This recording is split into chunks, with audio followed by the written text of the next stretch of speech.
Good evening, ladies and gentlemen. Welcome. My name is Claire Van Blaricum, and I will be the moderator of tonight's forum. The League of Women Voters of Santa Barbara, together with our co-sponsors, the League of Women Voters of the Santa Maria Valley, the Santa Barbara Goleta Valley branch of AAUW, the Future Leaders of America, and the Future Leaders of America, are sponsoring tonight's forum for the candidates for California's Assembly 37th District. We're coming to you live from the Santa Barbara Women's Club, whom we thank for their cooperation in making this space safe and available. We hope this forum will inform you, the voters, of the candidates' views on issues of interest to you. Note that the League neither supports nor opposes any candidate or political party. Thanks to Olivia Uribe Mutal of Transilpro, who will be providing simultaneous interpretation from English to Spanish. Thanks also to Gary Atkins Sound Systems for the audio, and to Television Santa Barbara, TVSB, for live streaming the forum on the League's Facebook page and recording it for later viewing on YouTube via the Santa Barbara League's website, lwvsantabarbara, all one word, .org.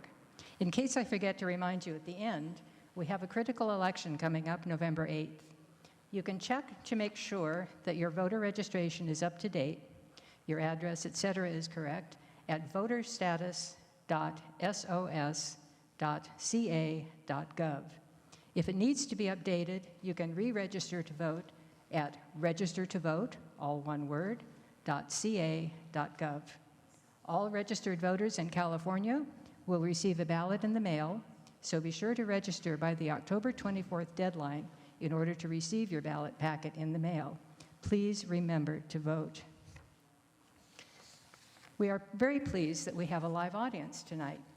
In the interest of time, we ask that those of you here in person please hold any applause or reactions until the break and then until the end of the forum.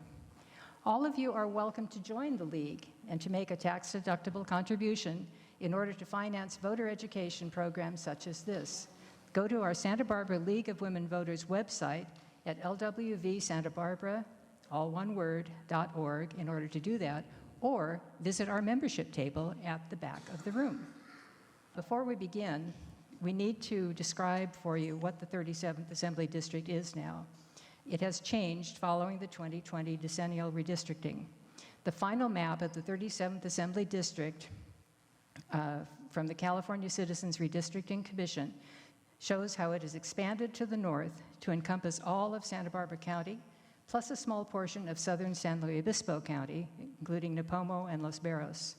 And it has lost the part of Ventura County that it once included. Because of the boundary changes, there is no incumbent for the 2022 election. Both candidates for State Assembly, representing the recently drawn 37th District, are here with us this evening, Gregg Hart and Mike Stoker. Thank you for attending and for running for office. Here is how the forum will work.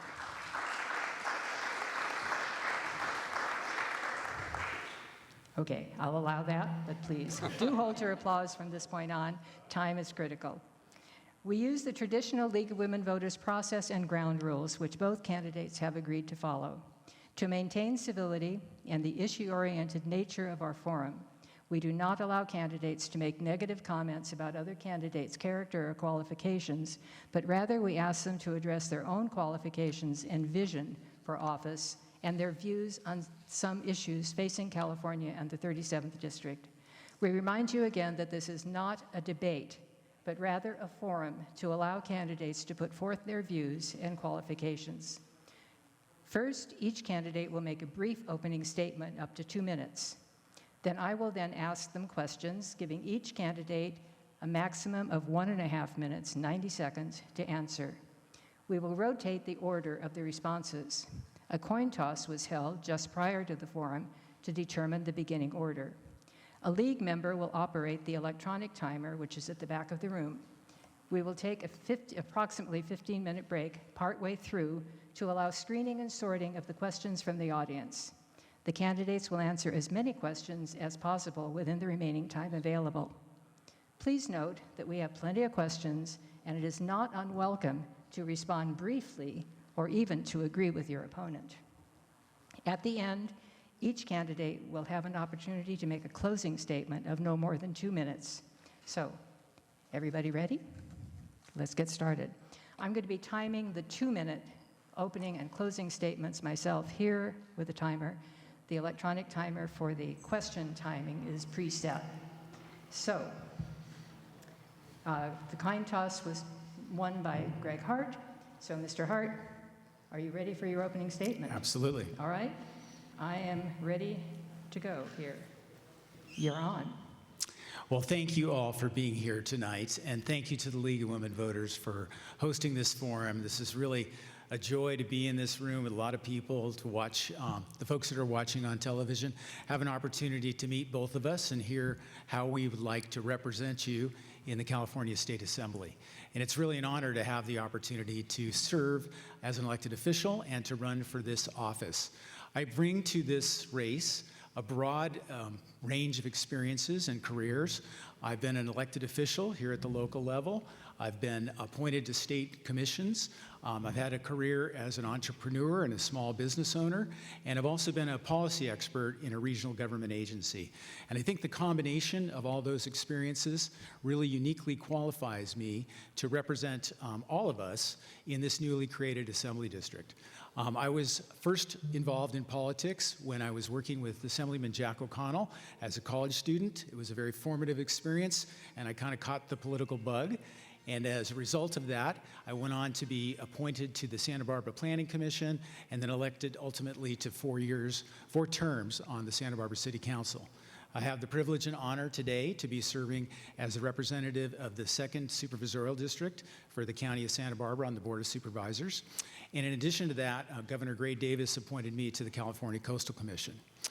During that time, when I was serving our community as an elected representative, I also started a family child care business in our home that grew from 6 kids to ultimately 45 children and a staff of 10, and ran that business for 20 years.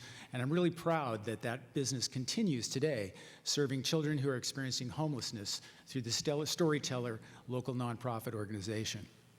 In addition, I was the Deputy Executive Director of the Santa Barbara County Association of Governments, where I served for many years working on transportation and housing policy. Thank you. Mr. Stoker, your opening statement, please. Well, thank you, Claire. I've stepped up for public service 3 times in my life, as a county supervisor in the 80s, as chair of the Ag Labor Relations Board, and most recently as a Southwest Administrator for the United States Environmental Protection Agency, where I was responsible to serve the mission of the EPA to protect public health and the environment for 70 million people in 8 time zones.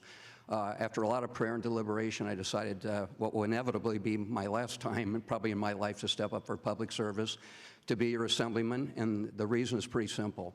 California's headed in the wrong direction. We need a change. You look at what's going on, it's crazy. Cops are under attack for enforcing the law. Parents are under attack for being parents. Small businesses do not have a representative to help them. The victims of crime are often demonized. The criminals are allowed to go free, and we make excuses for them. And I'm going to be an assemblyman that's going to be an advocate and go to Sacramento every day to make sure I have the back of law enforcement, of parents, small business owners, and the taxpayer. I'm also going to fight for some smart energy policies that will lower the price of gas at the pump. And that's not the direction of our majority in the legislature that wants us all to live on sustainable energy and now even wants to take away natural gas. And I'm going to fight for smart water policies that are going to make water more readily available for all California residents, and that includes desalination on the coast and more reservoirs to be built throughout the state. I'm Mike Stoker, and I would be honored and proud to have your support and vote on November 8th. Thank you very much. Thank you both. We will now start with the questions, and we will be alternating as to who gets to answer each question first. Since Mr. Hart started with the opening statements, Mr. Stoker will be the first to answer the first question.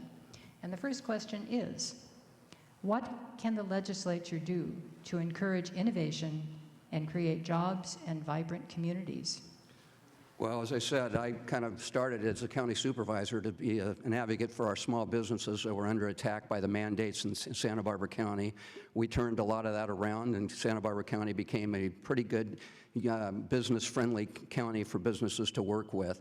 When you look at the state of California, we're the worst of all the states in passing crazy regulations, rules, and mandates that put our businesses out of business or force them to move to other states. I'm going to fight those mandates, and I'm going to try to remove and delete the ones that are such a negative impact on those businesses. On a positive note, one of the things I was well known for as a county supervisor was public-private partnerships. I'm a firm believer in that, and public-private partnerships working together can do a lot to help create a much better job climate in California. You know, it's pretty telling when we're supposed to be an environmental state, when Tesla, an environmental car company, and that's making electric cars, Elon Musk moves to Austin, Texas, because he can't do business in California. That's the nonsense we have to stop, and that's why I'm stepping up to the plate to be your next assemblyman. And I guarantee, if I'm your assemblyman, small business owners, I'm going to have your back every day I go to Sacramento. Yes. Mr. Hart, same question. What can the legislature do to encourage innovation and create jobs and vibrant communities? California is the 5th largest economy in the world. We create more jobs than any other state in the country. We are a tremendous economic power, but obviously the state of the economy right now has many people worried. Prices are increasing, family budgets are strained. There's a lot of concern going forward about the potential for recession. The legislature really needs to focus on long-term investments in our education system, in our transportation infrastructure, and in our energy supply to make sure that we're building the economic foundation that will provide for good jobs in the future. There's tremendous opportunity in clean energy that will produce really high-paying jobs for thousands of Californians.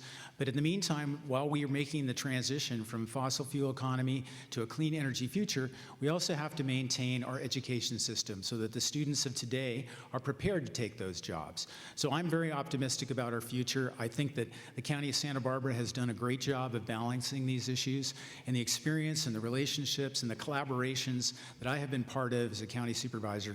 I want to take that experience to Sacramento to help our community make the transition into the future that we all want to see for our children and grandchildren. I timed Mr. Hart with my watch because the electronic timer glitched for a moment, but I think we're back on track with it. All right. This time, the question will be answered first by Mr. Hart, and it is this. The Air Resources Board has adopted regulations to prohibit sales of gas-powered cars by 2035. How do you propose to implement transition to electric-powered vehicles? How do you propose to address negative consequences such as lost jobs, increased vehicle costs, as well as the increased demand for electricity? Well, climate change is a reality that we're all facing. Living here in Santa Barbara and South San Luis Obispo counties, we know the effects of drought and wildfires all too well.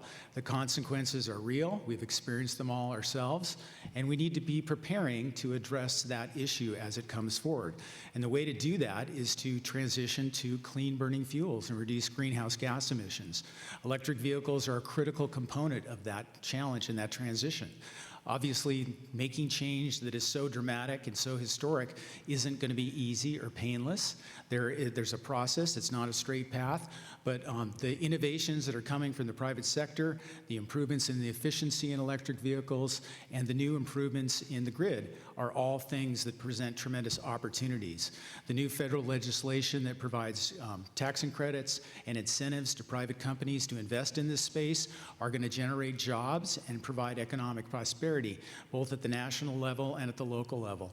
I was reading a report yesterday from Credit Suisse, who've analyzed the effects of that legislation, and they estimate that the potential for jobs that will come from that are almost equal to what happened with rural electrification in the United States many, many years ago. So I see this as a half-full cup. There obviously will need to be incentives for folks to make the transition to electric vehicles, but I drive an electric vehicle myself, and I can tell you it's a really great product and something that I think when people try, they will really enjoy.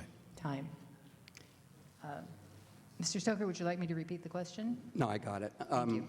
Hey, I'm all for electric vehicles and I'm all for sustainable energy, but you don't do it overnight. The Air Resources Board is often not part of the solution. They've been part of the problem. They're the reason why the Elon Musk of this state have left. And, you know, I did it in Santa Barbara County. Our regulatory agencies were regulating much too harshly, and we did it in a different way. In fact, we revised the Air Pollution Control District so they had to sit down with the businesses to get the input from the business how to best reduce emissions. And I was told how crazy that was, how anti-environmental that was. Guess what? 2 years after that policy, for the first time, Santa Barbara County was in attainment with the Federal Clean Air Act. The Air Resources Board needs to be more flexible. They're not flexible enough. They're where the Air Pollution Control Board was back in the late 1980s when I came to Santa Barbara County to turn things around. You know, as a former regional administrator for the U.S. EPA, you know, one of the EPA's big concerns is, if everybody had an electric car tomorrow, what are you going to do with those batteries? One of the most toxic things you have. We can't even dispose of nuclear waste right now because we have no depository. Those batteries can't go into our Class 2 landfills. You only have one Class 1 landfill in California. Not to mention, everybody forgets you have to plug it in and get electricity. So I'm all for a transition. We need to do it right. We need to do it smart. We need to be behind it. But we can't drive this state and the economy. I mean, when Gregg talks about how great our economy is, it's dwindling. We have an exit out for the first time in the last 3 years of businesses because of the regulations. We have to do it in a slower way, embrace sustainable energy, embrace electric cars, but realize you can't do it overnight. And the people that are running this state want to do it overnight, and it doesn't work. Time. Thank you. Our next question deals with homelessness, mental health, and substance abuse.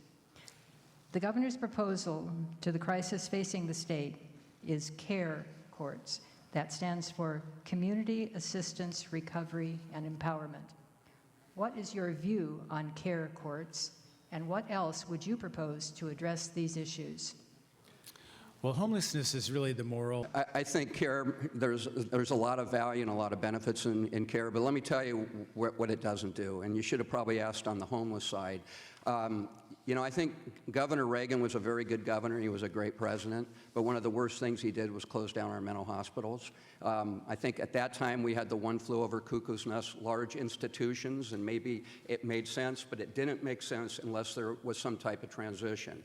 And what we didn't have then that we now have are health clinics, smaller neighborhood health clinics. We have to have, if you look at the homeless population, 2/3 of the homeless population has mental health issues. If we're ever going to deal with homelessness, we got to deal with mental health. And what I'll probably be one of the few Republicans, and I'll be joining with Democrats, and probably, I don't support a whole lot of bonds because I'm a fiscal conservative, but I'll support a bond to get mental health clinics built throughout the state, to have inpatient clinics that can bring the homeless in, get them assessed, get them on the meds they need, and then after 30 to 45 days, have outpatient care where they can come in and they can be maintained. If we're going to deal with homelessness, we have to deal with the mental health issue in the state of California.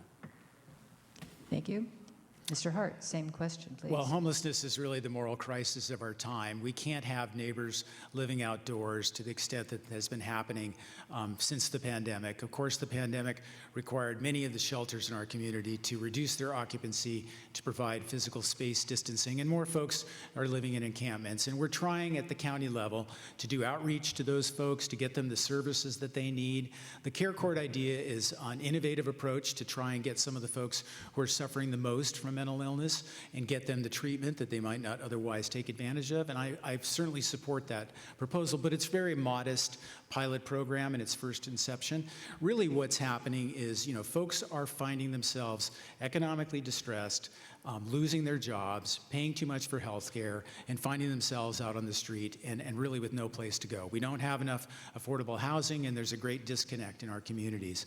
So what we've been trying to do is connect people through outreach workers to bring them indoors into small, tiny cabin shelters. There's a brand new, very innovative program in downtown Santa Barbara and Lompoc that's showing great results. Because if you can get folks indoors and you can wrap them with the services, whether it be drug and alcohol treatment or vocational services, services or mental health services, you can turn people's lives around and get them reunited with family members and get them back on track. We've put 700 people who had previously been living on the streets in the last 2 years into affordable housing projects in the county of Santa Barbara and need to continue and invest in that in a big way at the state government level. Thank you. Mr. Hart will start the next question. It deals with housing. How do you propose to balance state concerns for providing housing with local control over community land use issues? What laws would you change? Well, the state has obviously a tremendous interest, as well as local governments, in solving the housing affordability challenge. It's one of the most difficult issues facing our state. Just recently, I was shopping in a grocery store, and the clerk who was checking me out told me that she had moved up here temporarily from living in the San Fernando Valley to cover shifts at this grocery store. And their employer was actually paying to put this person in a hotel room because they couldn't get enough local checkers to keep the store open and functioning. I think that points to the problem very acutely. And every employer that I speak to says they have jobs available for people, but they don't have folks who can afford to live here. So we have a supply and demand imbalance. We need to build more housing, and yet it needs to reflect the communities where it's going to be constructed. The state so far has been really doing kind of a top-down approach, mandating each local government's universal approach to housing. I think that there's tremendous creativity and resourcefulness at the local government level, and the city of Santa Barbara is a great example. For 30 years, the Housing Authority there has been a national leader. They just got an award just last week from a national architecture and community building organization. And the reason they were so successful is there has been a long time reliable funding stream from the state to the local housing authority to build affordable housing. That was abandoned during the last recession, and that funding was cut. So now we rely on grants that are sporadic and erratic. We need to have a reliable funding stream for affordable housing construction at the local level. Mr. Stoker. Well, I love it. When I started my career, as I mentioned in my opening comments as a county supervisor, all the folks now that are talking about housing shortages were the ones that called me pro-growth Stoker, because I wanted homes to be built. They were no-growthers. They didn't want any homes. And now we're having the consequences of that policies. The bottom line is there's a couple things we can do. Through CEQA, the California Environmental Quality Act, we can do fast tracking for housing projects with master EIRs and things of that nature to make it much more easier and less expensive for developers to build those homes. But I think a big focus that we have to look at that can take a major part of the problem away is if we were to have a lot of policies at the state level and potentially preempt local government, just as we mandate granny flats, that local government has to allow granny flats to be allowed. We need to do a lot more with mobile home parks. Mobile home parks, for every one that gets built, 10 are being taken down. Mobile home parks and mobile home communities are your more affordable housing. And the bottom line is, if we were, again, through CEQA, to allow for developers to have fast tracking and it costs less money, I think mobile home parks are going to be the kind of thing that can be developed, and they're now mobile home communities. You can drive into them. They look like a regular neighborhood. But again, keep in mind, the same people now today talking about the housing shortage were the ones that were 10, 20, 30 years ago, were the ones that were saying no growth, no growth. You can't have it both ways. I've been consistent all my life. I've been for reasonable, managed growth within the urban boundary line.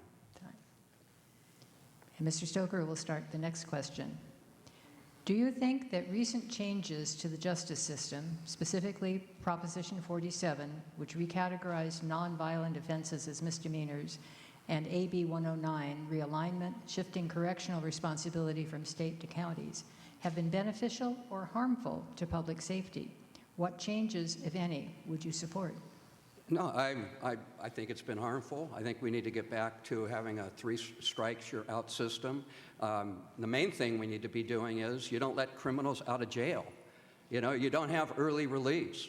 I opened in my opening comments. The bottom line is, you know, the irony was with COVID, we had a whole lot of convicts, billions of dollars went to them in COVID relief. And because of the fraud that went on within the unemployment office, we're letting thousands and thousands and thousands of inmates out on early release in this state that we wouldn't have 10, 20, 30 years ago.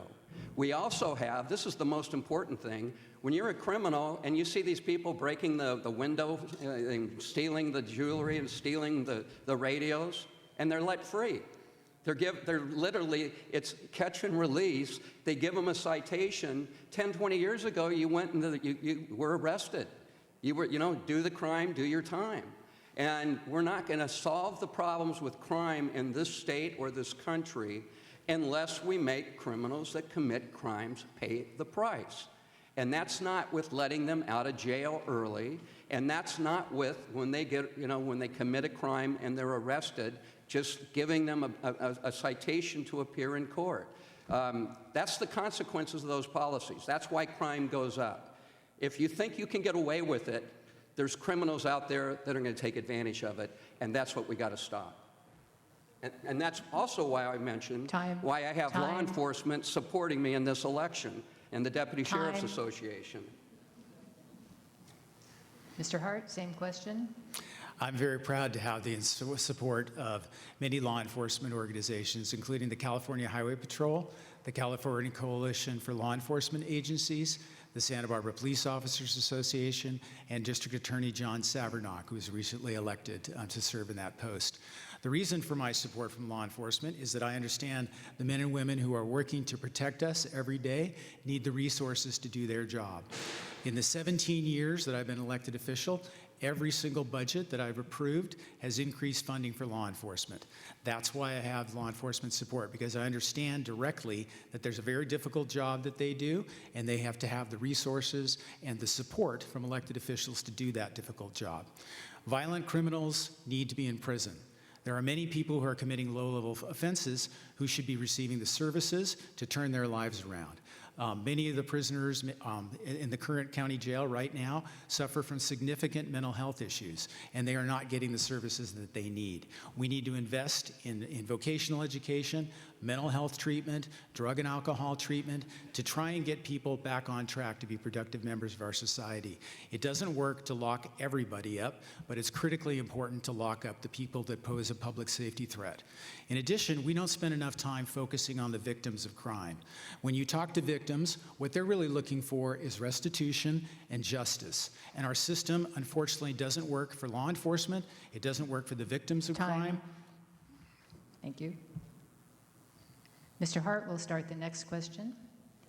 What needs to be done to meet the water needs of all Californians, including agricultural uses, urban uses, providing potable water, taking into account environmental issues and endangered species protection? The most important part of a water strategy is diversity. We need to have a very diverse water portfolio in the state level and at the county level and at the local municipal level. As a city council member, I was very proud to have led efforts to address the drought by doing exactly that, having one of the most diverse water portfolios in the state of California, here in the city of Santa Barbara, and also at the county level. We have groundwater availability, we have Lake Cachuma and the surface reservoirs, we have state water, we have reclamation facilities, and we have conservation in a really aggressive way. Our residents understand that we live in an arid area and need to make sure that every drop of water is precious. We need to have those same philosophies and an approach at the state level. And in addition, desalination is a key component of the city of Santa Barbara's water supply. And before the last drought, the city moved very quickly to recreate the desalination facility that had been mothballed. And I led that effort, and it is now a regional facility that serves both the city of Santa Barbara and Montecito, and has the permitted capacity to serve twice as many customers as are currently being used by that facility. To make it environmentally sustainable, it should be running on renewable energy, and that's the next challenge for us, to have that facility. But that strategy employed at the state level could provide tremendous drought-proof water supply that can provide environmental benefits as well. Mr. Stoker, same question. Yeah, well, first, just to remind you, the 500 men and women that put their lives on the line every day for the Deputy Sheriff's Association, or the Deputy Sheriffs of this county, have endorsed my candidacy. As for water, I agree about diversity. The problem is the people that say in the state they want diversity have never allowed us to build reservoirs. We haven't built a reservoir since the 1960s with Governor Pat Brown. I've been giving speeches for 30 years. We don't have a water shortage problem. We have a water storage problem. We built a water delivery system for 20 million people, now serving 40 million people. We've done a pretty good job without having built any of those reservoirs. And by the way, when we originally delivered that water, 100% went to Northern California to Central California and Southern California to agriculture, to industrial, to residential. Now we divert, even in drought years, up to 30% of that water to the Pacific Ocean for endangered species purposes. We need diversity. We shouldn't be diverting that water in times of drought.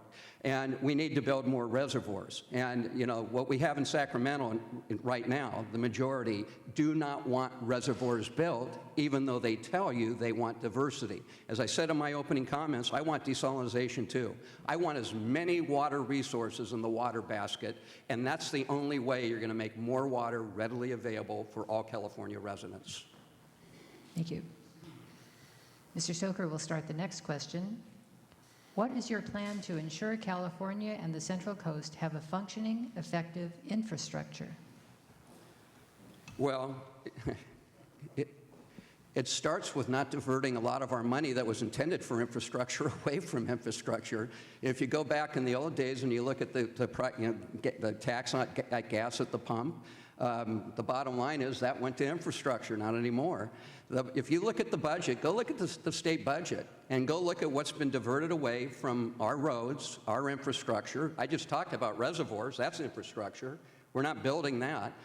We passed all kinds of bonds over the last 20 years, and they implied we were going to build reservoirs. They kind of conned the voters that they were going to build reservoirs, and then they diverted it for environmental projects that had nothing to do with reservoirs. If you want to have money if you want infrastructure taken care of, you got to pay for it.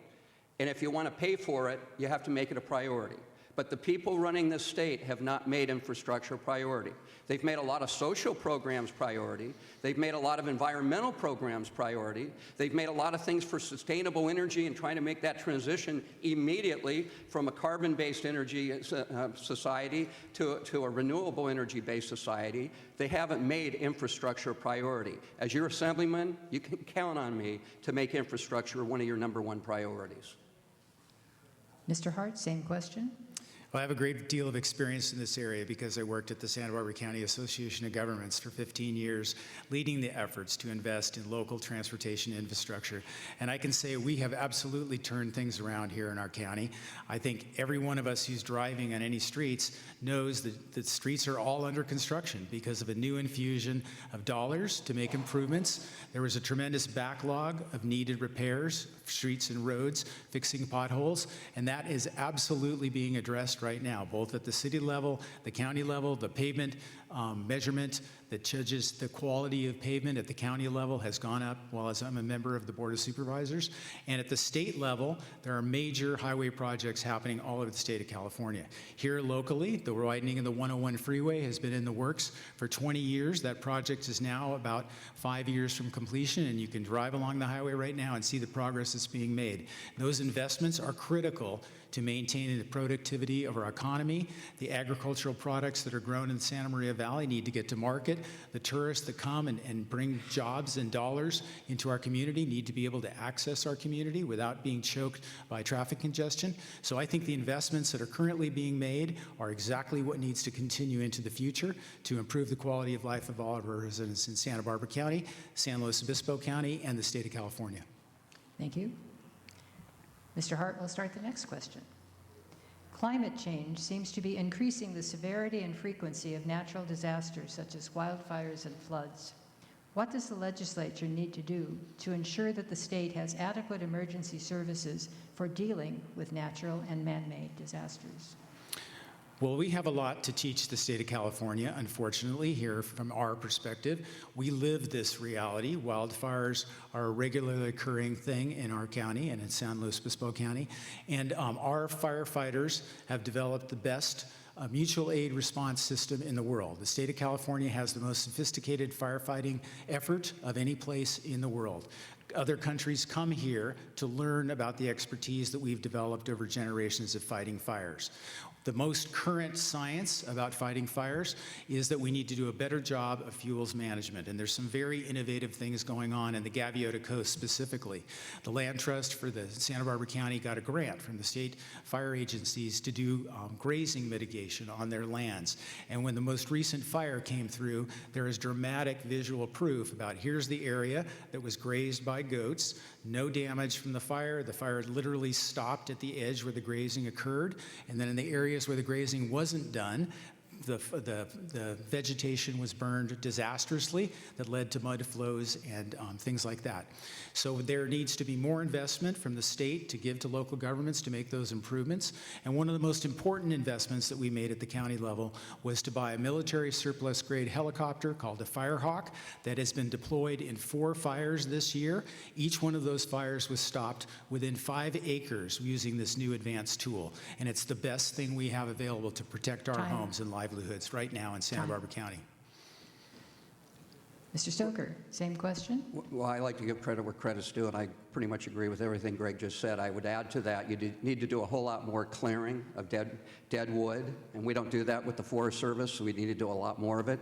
And there's also a lot, it's been scientifically proven, there's places you should have let burn policies, let it burn, because then you will burn out the undergrowth, and when you don't let those fires burn out naturally, and we just allow all the vegetation to grow and grow and grow. When they have a fire, it's so hot it goes out of control. So that's what I would add on that.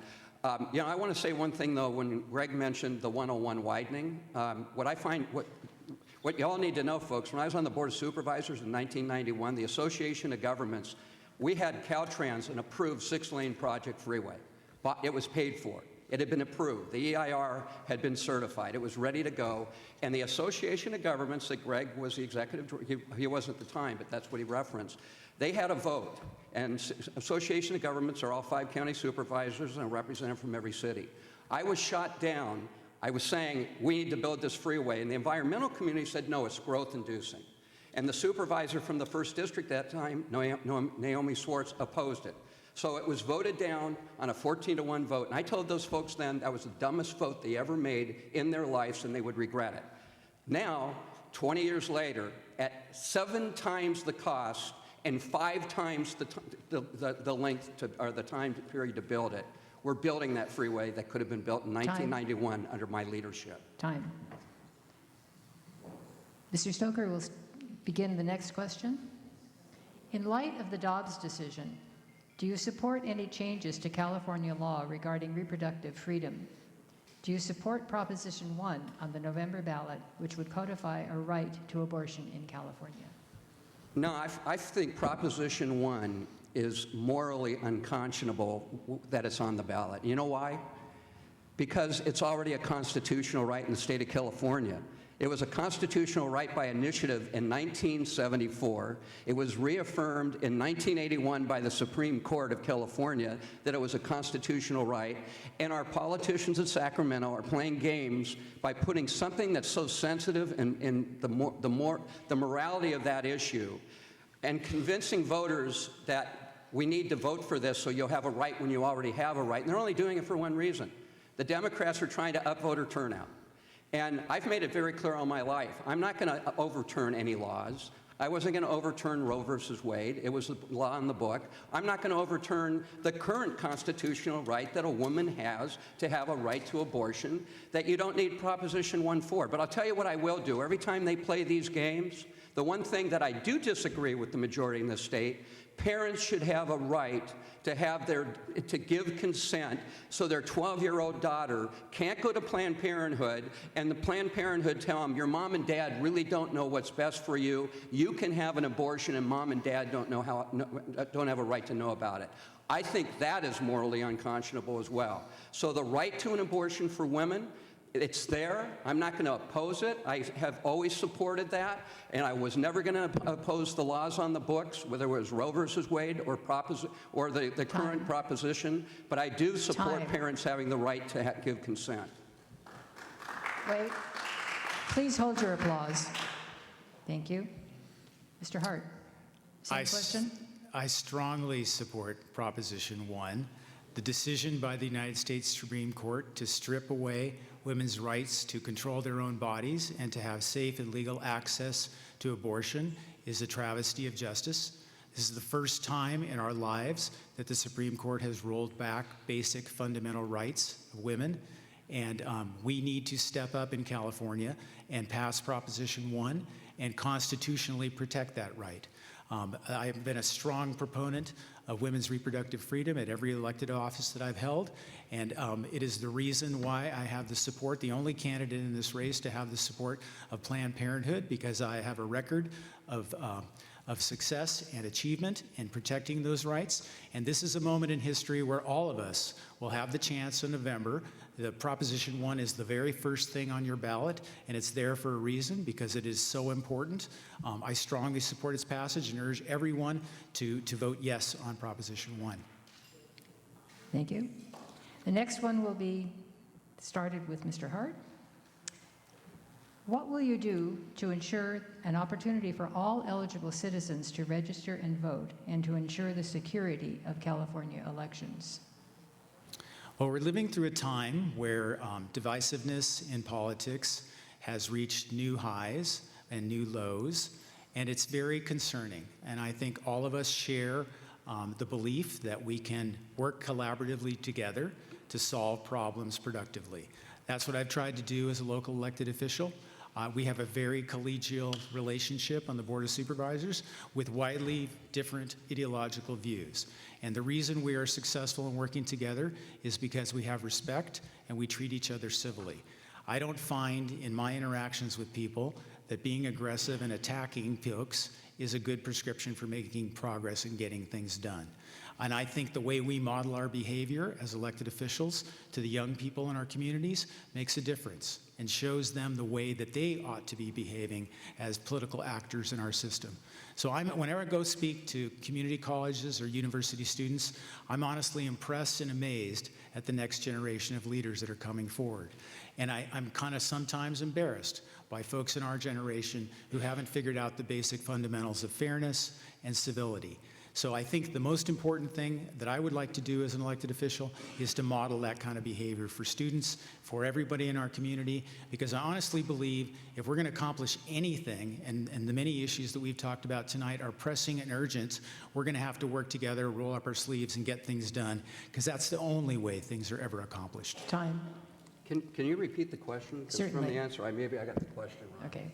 What will you do to ensure opportunity for all eligible citizens to register and vote, and to ensure the security of California elections?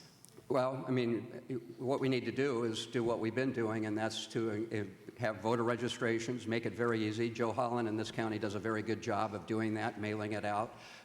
So I don't think we have a problem on getting people registered. Back on the security side of it, I think we got to do a better job. When you're going to a system that everybody's getting a mail ballot, it overwhelms the system.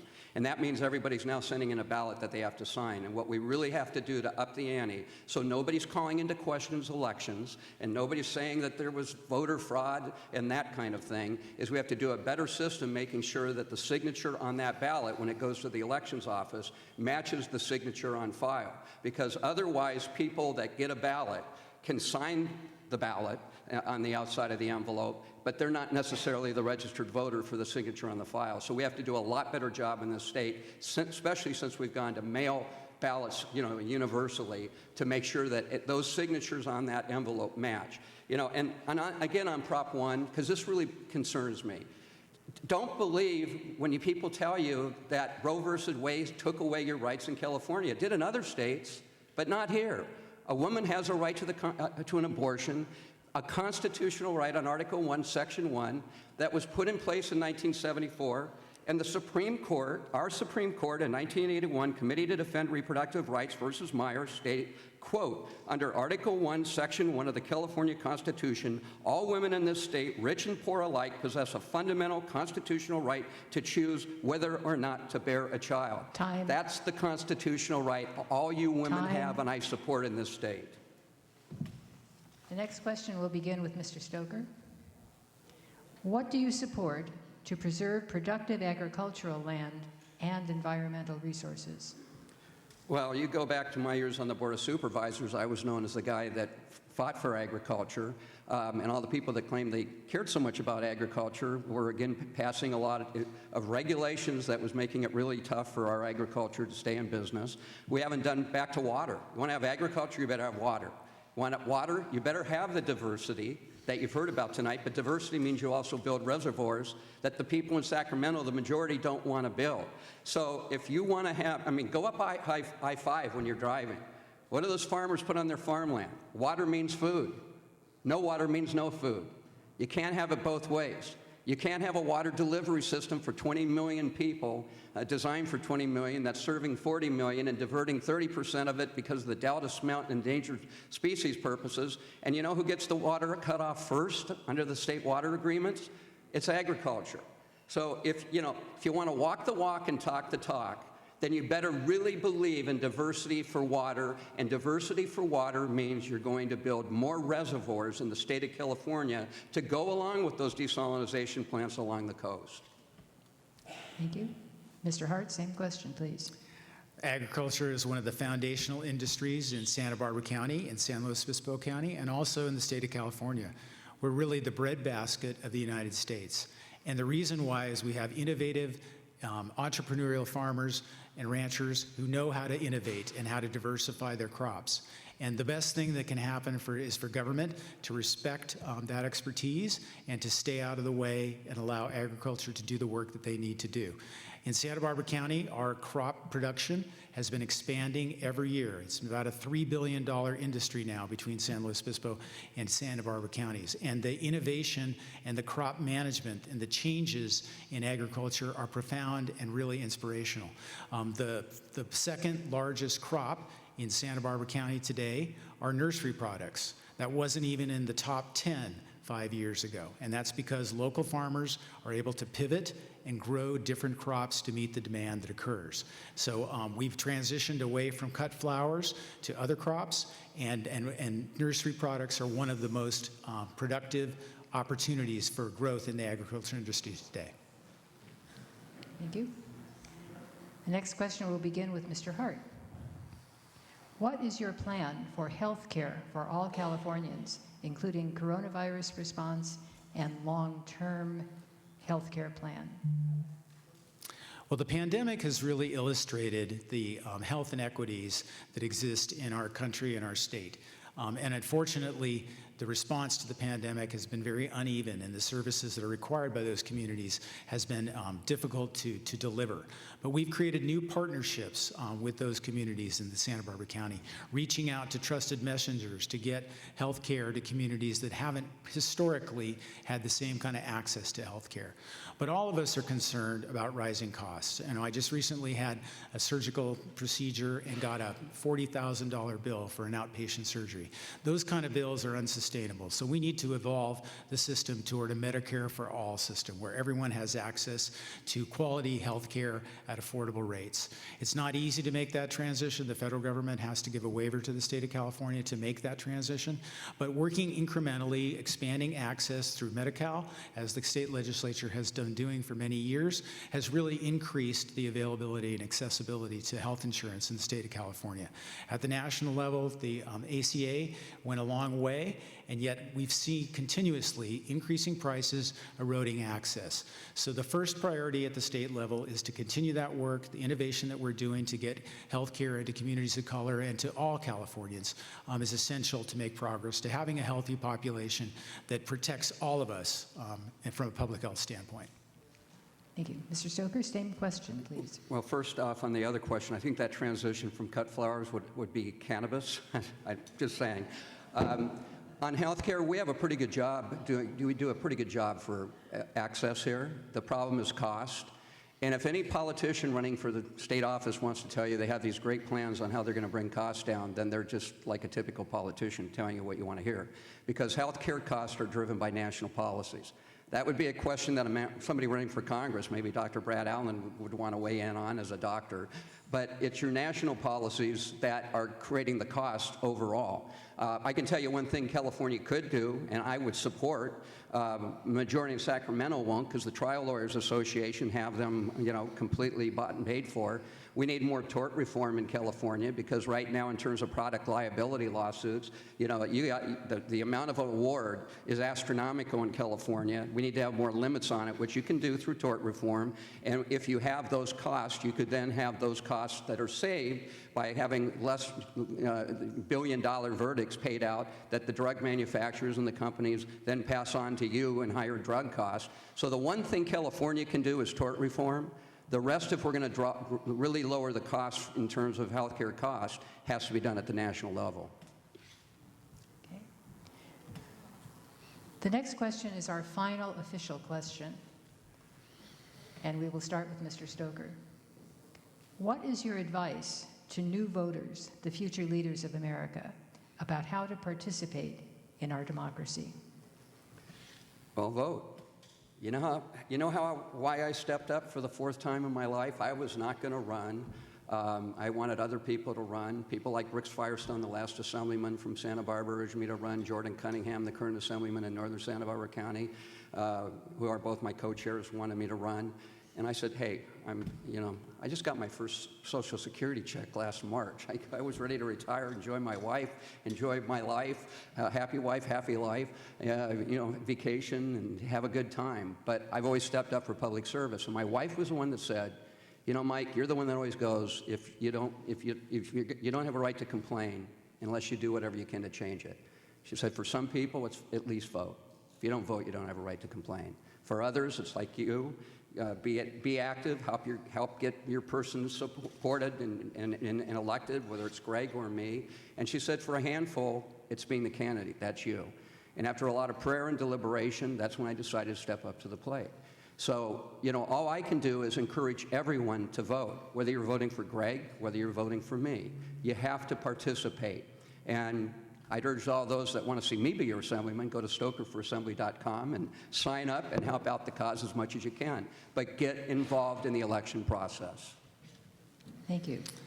I agree with Mr. Stoker about the urgency of voting. I think that is a fundamental step that obviously everybody should take. And I respect Mr. Stoker's public service, too. I think that being involved in government and being connected to your community and serving your community is a really important value. I was raised in a family that valued public service. My mother was an elementary school teacher, and my father was the librarian for first the Lompoc City Library and then the City of Santa Barbara and the County Library. And reading was always really important in our family. And I think that political action starts with being informed and being knowledgeable about what's happening in your community. And unfortunately, too many people are getting their information from very unreliable sources these days.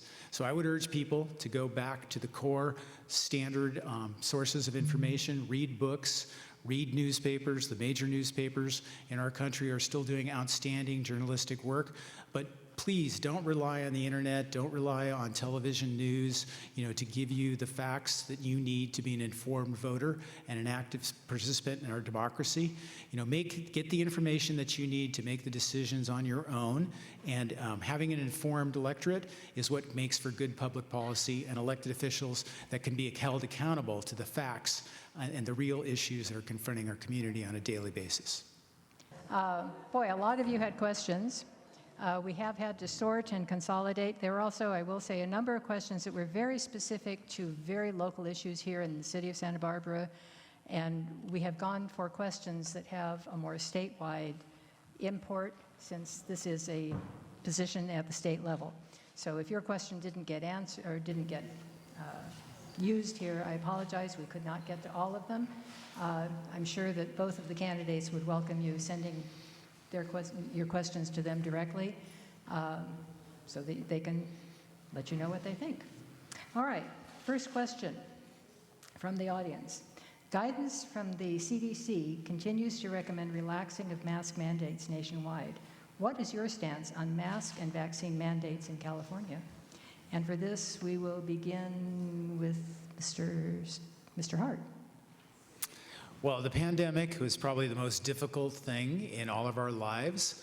I was talking about this with my 92-year-old former mother-in-law, and I asked her, you've lived through incredible things in your life. You were born before the Depression, you lived through World War II, you've seen incredible recessions in your life. How does the pandemic stack up to those things? And she said with clarity, it's the hardest thing that she ever experienced because we were not able to get together for a long period of time. And that's been very tough. And the new evidence that came forward over time that contradicted earlier direction has made this particularly difficult. As chair of the Board of Supervisors, I had the responsibility of providing public information to our community during the pandemic. And I really tried to be very careful with what I said and to be very inclusive in my message and to try to speak to every single member of our community. And that was a difficult job, but I think I did it well. People have told me since then that they appreciated the approach that I took, the calm, reasoned way that I presented information. And so I think that is informing us today. What are we going to do individually about making decisions? The situation today is very different than it was at the beginning of the pandemic, and each of us has to make a decision about what we're going to do to protect ourselves and our family. Time. Mr. Stoker, same question, please. Well, what we did 2 years ago was then. What we do now is let's get back to normal. The bottom line is I completely was opposed to the county policy that if you didn't get a vaccine, it was, pursuant to the OSHA order that was issued, you don't get a vaccine, you lose your job. I don't think anybody should lose a job or their education because you choose your personal, we talked a lot about a person having a right to make a choice on their body tonight. What about a choice on your body for a vaccine? And we got to get back to being normal again. I commend the league. This is like the first real forum where people can come to and see the candidates. Everybody else is doing it by Zoom still. Let's get back to normal. Somebody that feels at risk can wear a mask. If you don't feel comfortable going somewhere because you don't know if somebody's vaccinated, participate by Zoom. This gives me an opportunity to plug my wife. My wife said, don't complain unless you step up to the plate. She came to me when people said run for the Board of Trustees for City College. Our City College is one of the only city colleges left in the state. They won't let our kids go to City College unless they have a vaccine and wear a mask. 5,000 kids are not going because they don't want the vaccine or the mask. I say respect a person's decision on your body that we want to talk so much about. People that feel at risk participate by Zoom. People that want to wear a mask. But let's get back to being normal. And again, I commend the League of Women Voters for having a normal forum where people can come like you are today. Hold your applause, please. Our next question, we will start with Mr. Stoker. Do you support efforts to protect the California coastline, including the Gaviota Coast, and generally to preserve open spaces? Do I protect the California coast from the Gaviota? No. Say that. I have hearing aids and I don't always hear. Oh, sorry. Yeah. My husband I've does become too. an old man. I understand. Do you support efforts to protect the California coastline, including the Gaviota Coast, and generally to preserve open spaces? Yeah, as I said earlier, I was the guy that was the agricultural attorney, not for cannabis, but for normal crops, and we went up from 1986 to 1994, because that's one of the best ways to preserve open space. That's private sector farmers maintaining open space. I've always protected the California coast. I always will fight for efforts to protect the California coast. I think we're doing a very, very good job of it. I think, I'm a conservationist in the spirit of Teddy Roosevelt. What we do is we protect the coast, and then we don't let people have access to it. A conservationist wants to protect the environment and make it available to you to enjoy. That's a big difference between a lot of the environmentalists in the state of California that want to protect the coast but not give you any access. I want to protect the coast and give you full access, like my wife wants to do to give our students full access to Santa Barbara City College. Mr. Hart, ladies and gentlemen, please hold your applause. It just cuts into the time the candidates have to answer the questions. Mr. Hart, same question. Well, I served for 4 years on the California Coastal Commission because I have a deep passion for respecting our environment and coastal protection. We have one of the most rich marine environments in the world off our coast, and we have an obligation to preserve and protect that habitat. for future generations. And I think it's an incredible economic asset here in our community in the state of California. People all over the world recognize California for its coastal resources, and yet they're always fragile and in jeopardy. We've experienced ourselves huge oil spills in our lifetimes, most recently not that many years ago. And so I'm strongly opposed to offshore oil drilling. I'm opposed to restarting the oil rigs and trucking that oil across the country, the county, because it presents a real safety hazard. And my environmental record is so extensive and is so clear that I'm the only candidate in this race that has the support of the California Sierra Club. Thank you. Next question. We start with Mr. Hart. What is your position on the ongoing pressure to eliminate Prop 13 and the resulting potential hardship on seniors and lower-income homeowners? Well, let me be clear. I strongly support the Prop 13 protections for homeowners. I have no intention of touching that. It's critical to protect people who are living in their homes on fixed incomes. My mother is a beneficiary of the Prop 13 protections. There is an issue with the unfairness between private property, residential properties, and commercial properties. In 1979, when Prop 13 was first passed, 2/3 of the property tax burden was borne by corporations and businesses. Today, 2/3 of that burden is borne by homeowners, and only 1/3 is borne by corporations. That's because people move and regularly get their property tax reassessed, and that property tax goes up. So there are many, many instances where residences next door to each other have vastly different property tax rates. The real beneficiary of that system, where assessments only occur when properties are exchanged, are companies and businesses that don't move. That's an issue that needs to be addressed, and there's an equity issue that all of us have a stake in resolving. Thank you. Mr. Stoker, same question. Well, we talked earlier about protecting all those small businesses in California. Take away their Prop 13 protections and pay those astronomical tax bills, and watch how many more small businesses go out of business or move to another state. I don't support revising Prop 13 in any way, shape, or form. The voters passed it for a specific reason in 1978, and I'm going to continue to fight that battle. Normally a non-incumbent, it takes Howard Jarvis 3 to 5 months to make a decision whether to endorse. I announced on a Friday, and on Monday, 3 days later, John Capal, the president of the Howard Jarvis Taxpayers Association, said, "Mike, you got our endorsement. There'd be no better advocate for the taxpayer in Sacramento." And as for small businesses, I also have the endorsement of the National Federation of Independent Businesses, which represent the largest association in California representing small business. So what I can tell you, this is also, when you go to Sacramento, the kind of people that vote for taxes and fee increases and benefit assessments all the time, take away your Prop 13 protection today for the commercial properties, and they're coming after residential properties tomorrow. I guarantee it. Thank you. Next question. We start with Mr. Stoker. What would you do to induce power companies to allow rooftop solar to flow back into the grid? What would I have hearing aid issue in this room. Okay. As an assembly member, what would you do to induce power companies to allow rooftop solar to flow back into the grid? What we should have done is not back in 2002 when we took the energy companies out of the energy business. California is basically now the one that's in the energy business.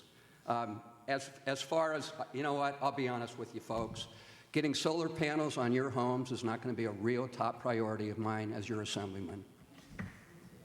You got a lot of programs out there right now. Take advantage of it.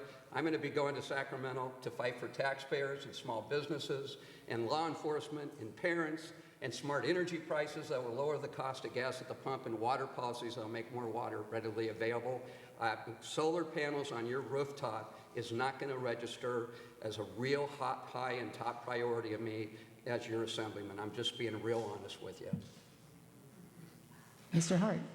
Well, climate change is an existential threat to all of us that we do need to weigh in on this issue, and providing financial incentives to make solar power more accessible to more homeowners is a critical part of California's evolving energy policy. I think that that's almost a accepted strategy. I haven't heard of folks who are opposed to solar energy and rooftop solar.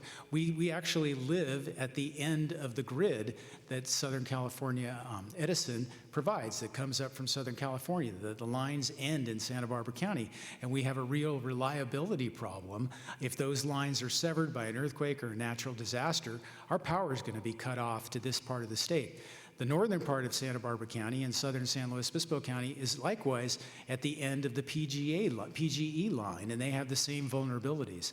So by providing decentralized solar on rooftops in communities, we provide resiliency and protection against power outages. So to me, I think those kind of investments make perfect sense. They make financial sense for homeowners, particularly now with the new federal tax and credits. So I think these issues are defining. I think they're important, and I will devote a lot of attention to these issues as a member of the state legislature. Thank you. That was our last question because we have to have time for the candidates' closing statements and my closing remarks. Since Mr. Hart started the opening statement, Mr. Stoker will begin the closing statements. Let me set my timer. Mr. Stoker? Well, begin. again, I want to thank the League for having a real forum that people could come to and not a Zoom debate or forum. I mean, this is a step in getting us back to living our lives in a normal way. You know, I've made it very clear, you know, I'm going to make sure that parents and law enforcement, small businesses, taxpayers, you'll always have my back, or I'll have your back. I'll always be there to fight for you. I'm never going to let you down. I'm going to fight for the smart energy policies. I'm all for solar. And I think people should take advantage of those policies. But you know what I'll put more energy into? Making sure our state doesn't take away natural gas, which is going to only make more rolling blackouts, probably double the price of energy that we pay on our energy bills. And I'm going to fight for smart water policies. You know, there's a difference between a public servant and a politician. I've been giving this line for 30 years. Public servant, it's the worst paying job they've ever had, and they have a real job to go to in the real world if they don't win the election or re-election. The politician, it's the best paying job they have, and they don't have a real job. And the problem with politicians, and we have them on both sides of the aisle, they're beholden to the people that contribute to them. They're beholden to their special interests. They never say no to them. They march to the tune of their party. They march to the tune of their leadership. The public servant, because it's the worst paying job they've had, they're not beholden to anybody. That's how I've always been. I've always been a maverick. I've always stood up against my party. I do the right thing, and I'm never going to be beholden to any special interest. And so, you know, this is an important election. If you think California's headed in the right direction, don't vote for me. I'm not your guy. If you think California's voted in the wrong direction and you want to have the taxpayers and law enforcement and parents and small businesses represented in Sacramento, I'm your guy. I'm Mike Stoker, and I'd be proud to have your vote and your support on November 8th. Thank you.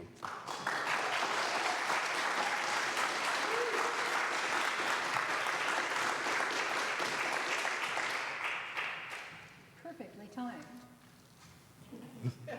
Exactly 2 minutes.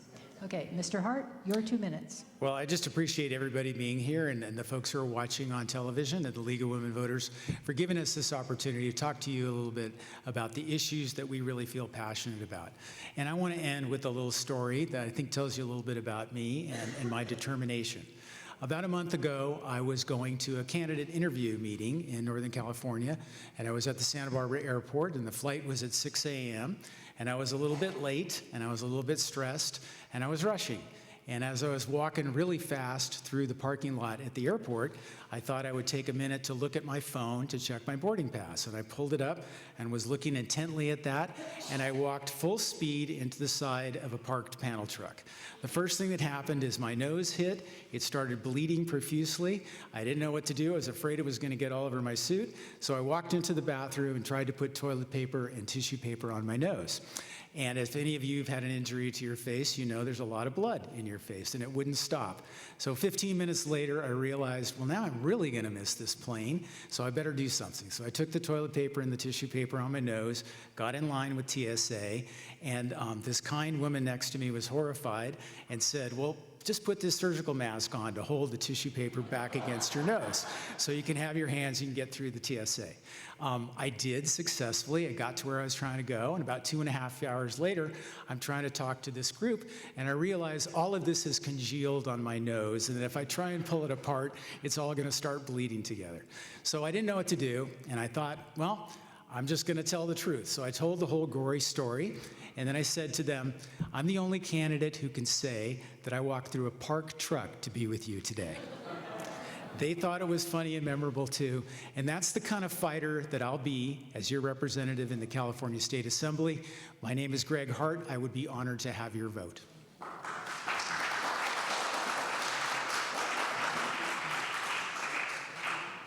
Three seconds under time. Well done. All right.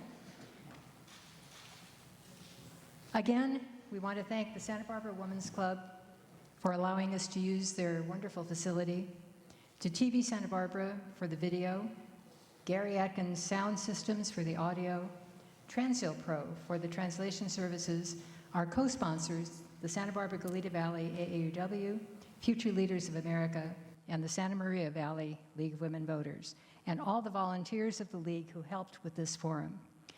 And thank you to the candidates for joining us this evening. We appreciate your commitment to serve your community. We thank you to everyone here and at home who has listened to this forum. We hope you found the program informative and useful as you prepare to vote. We will be discussing the pros and cons of the 7 statewide propositions that will appear on your November ballot at a virtual forum on Thursday, October 13th at 6 p.m. This will be broadcast from the TVSB studio. If you have questions about any of these measures, email them to voterservice, all one word, at lwvsantabarbara.org. Go to the League website, lwvsantabarbara.org, for more information about this virtual forum. Finally, please make sure you are correctly registered to vote, and vote. Your vote matters.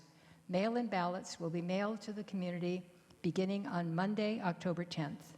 You can mail them in or drop them off at designated places. Information on where you can drop off your ballot instead of mailing it, the addresses of all the county drop-off boxes, and the locations where you can vote in person if you so choose will be included in the packet of information you receive with your ballot. And one last forum I would like to inform you about. On Tuesday, October 11th, 2022, from 6 p.m. to 7:30 p.m. at the Unitarian Society of Santa Barbara at 1535 Santa Barbara Street, there will be a Santa Barbara Unified School District Candidates Forum co-sponsored by the League and the Future Leaders of America. We hope to see you there, and the organizers and moderators of that forum are students of the Santa Barbara District. So we thank you very much for coming, and good night. And we ended at exactly 7:30.